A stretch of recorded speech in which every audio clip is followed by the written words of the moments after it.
What's up, everybody? I'm behind by a day, but it's okay because we're just going to talk about as many cards as I think have been spoiled up until this point. So if we're like halfway through the day for today's spoilers, I'm just going to include those to try and catch up. We're going to start today off with Deep-Rooted Evil. This card was spoiled alongside of another card by Team Covenant, and this cost 3 to play. It pitches yellow. This is a Majestic Shadow Brute action attack, and it attacks for 6. So it costs 3, pitches yellow. That's kind of good. You're like, okay, it's kind of expensive, but it pitches yellow and it attacks for 6. So for Shadow Brutes looking to do things with 6 attack, we're already starting off okay. But then we read the effect. If a card with 6 or more attack has been put into your banished zone this turn, you may play this from your banished zone. It also has blood debt, so if it stays in your banished zone, it's going to start pinging you for life unless you can use Levia to prevent that effect. But the fact that if you just banish a 6 attack from your graveyard, you can play this from your banished zone is so good. Recursion seems to be a thing for Levia. She's going to be able to go and kind of like grab a few things. I guess technically Recursion's a thing for all of Shadow heroes because you have things like the Ghost card, which I totally forgot, like Ghostly Visit, I think is what it's called, which allows you to sort of give recursion effects from the graveyard, a la Drone of Brutality.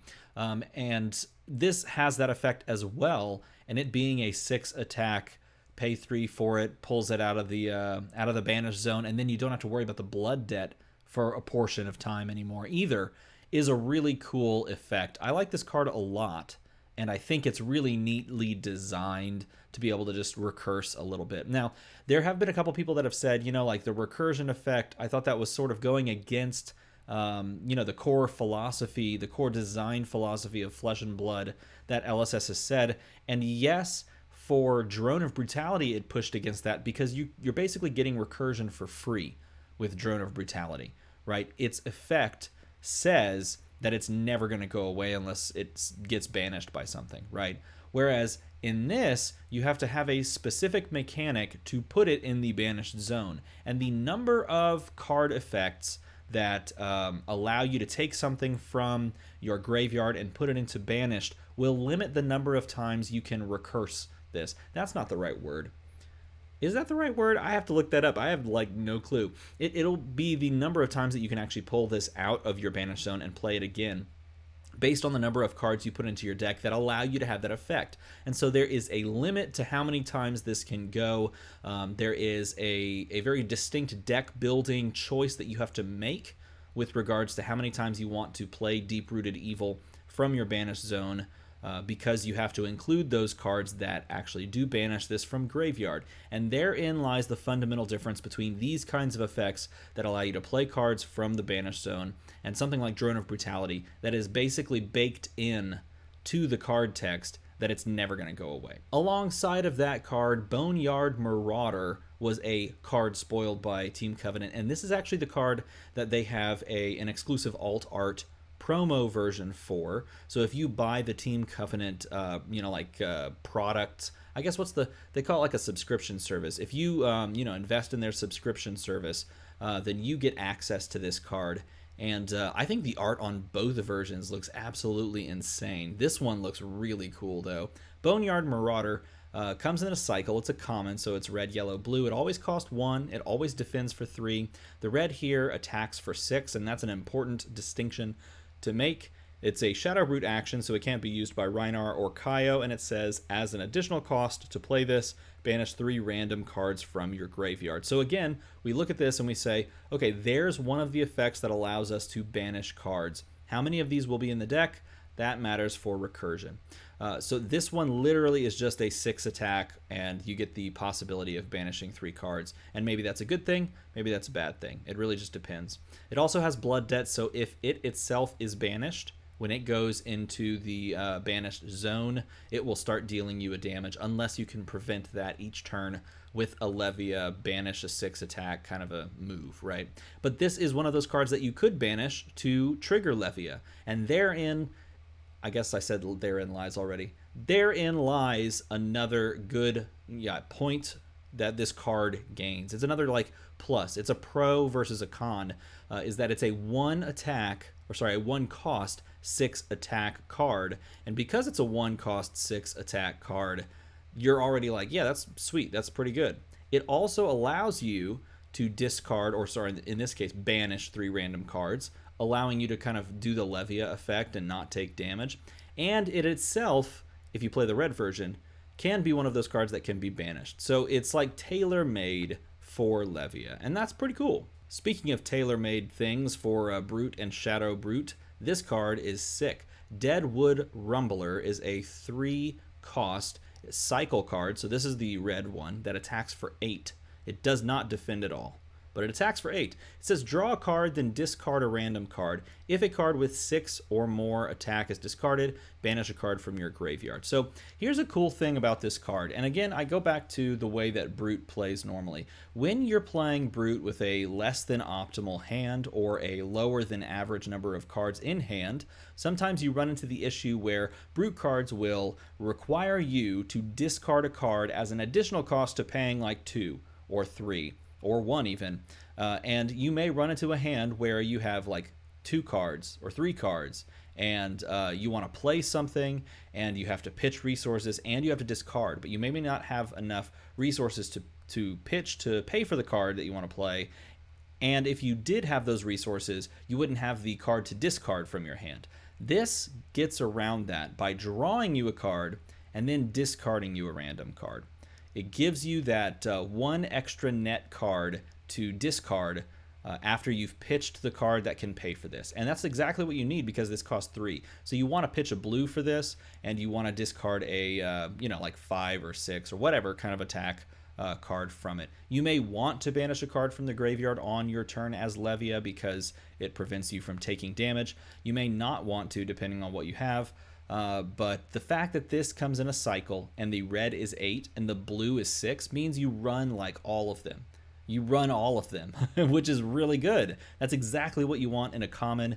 The blue is fantastic because it pitches 3, and you could pitch a blue to play a red. You could pitch a blue to play anything else that costs like 1, 2, or 3. So this card's great. This is a fantastic card. Dread Screamer is absolutely brutal to look at. It's one of those that like you get it out of your hand as quickly as possible, because while you look at it in your hand, you're like, this is going to give me nightmares.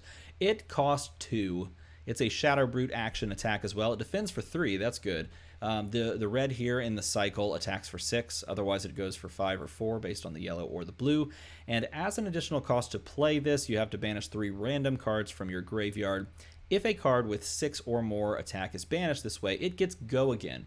So red 2, it doesn't discard a card from your hand, and it can gain Go Again. That means you can actually like chain 2 attacks together fairly easily. You play Dread Screamer first, you meet the discard or the banish, requirements from your graveyard. You meet that step, and then you hope that you discard a 6 attack or more, or you design your deck to discard a 6 attack or more.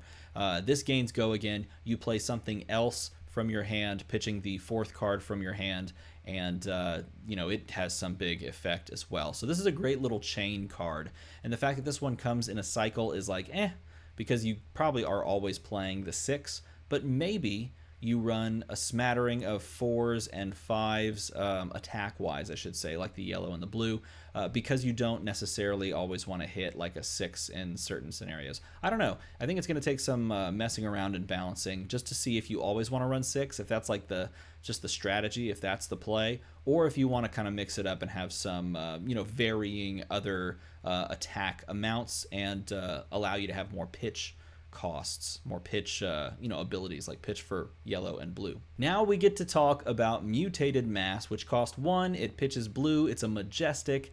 It's a shadow action attack, so we can go into any Shadow Heroes deck. This was spoiled by Red Zone Rogue, my buddy Kellen, and the attack and the shield, the block, I should say, are totally contingent upon what the card actually does.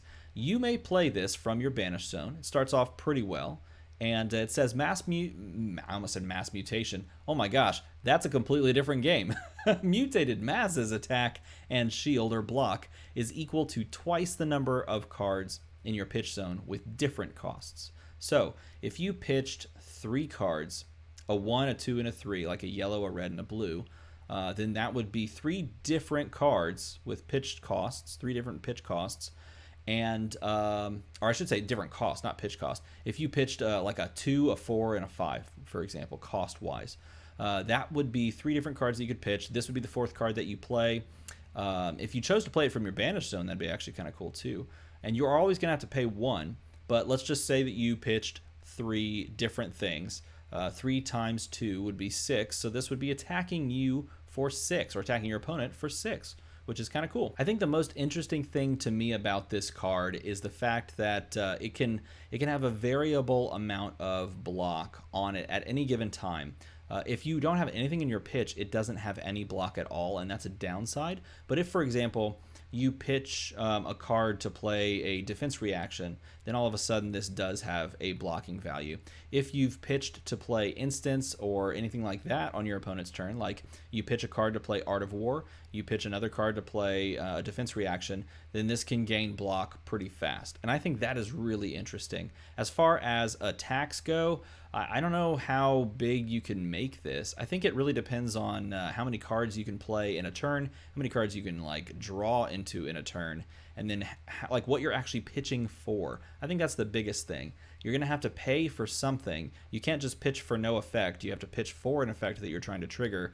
And so in order to pitch all of these different cards out of your hand that are all different cost, you have to follow those things up. So maybe you like go wide with this card. You play like some cheap attacks prior that all have go again, and then you play this from your banish zone at the end, paying your last resource, looking over at your pitch zone, and you've got like 3 different cards, and you're attacking for 6. That could be pretty cool. I like that effect. Now we're at Soul Harvest, a card that costs 6. I don't think this is a cycle, even though it's a rare, because it's a legendary Levia specialization. You can only have 1 of these in your deck, and only if your hero is Levia. Blocks 3, attacks for 6, but it says this: as an additional cost to play Soul Harvest, banish 6 cards from your graveyard, which is kind of a big ask, I would imagine, in a Levia deck, because there are all of these other card effects that are like triggering these discards from, or these banishes from your discard pile.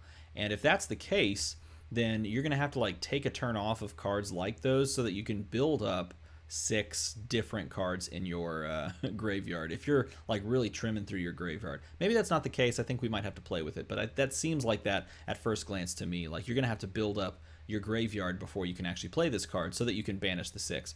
But if you can banish multiple cards with Blood Debt, then this gets +1 for each card with Blood Debt that you banish on this trigger. So if you banished, like, I guess on average, if we're looking at range analysis, right, on average like 2.5 cards, you're looking at like an 8.5 attack. So like 9 attack, obviously right down the middle would be like that 3 number. So like 9 attack, if it hits as well, this is kind of cool.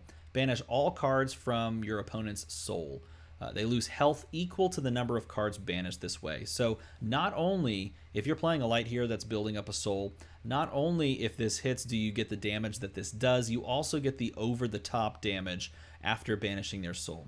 And we haven't seen much in the way of light mechanics on how this is going to work, but assuming that you're building up your soul as a light player to pay the soul to use like very, very large attacks like Celestial Cataclysm, if you're getting rid of cards from your soul to play those attacks as a requirement, kind of like what we see with discarding or banishing things from our discard pile for Dark or for Shadow, then your soul is super important to playing those cards. You taking them all away as the Shadow player and then dealing them damage in excess of what you've already dealt is incredibly powerful. So on face value, this looks very, very strong if you can pull it off. Now, of course, you do have to pitch like 2 blues for this, and you have to have 6 cards in your graveyard that you can banish. So we'll see how well it plays as you go. Plus, also to kind of to know is that if you're playing in Classic Constructed, you've only got 1 copy of this in a 60-card deck,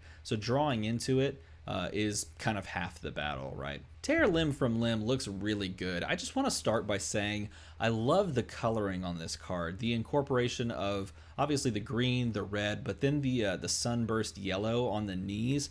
That is fantastic. This is going to be a card that's going to look really good in foil. As far as what the card does, it's a brute action that doesn't defend for anything. It's blue, so that's great. It costs 2. It's a majestic. It says draw a card, then discard a random card. If a card with 6 or more attack is discarded this way, the next brute attack action card you play this turn gains plus X, where X is its base attack. This card is insane. The fact that it already just is a blue that costs 2 to play if you want to play it, but you just pitch it whenever you want, is insane. If you're building like a Reinhardt deck, this is giving you so much.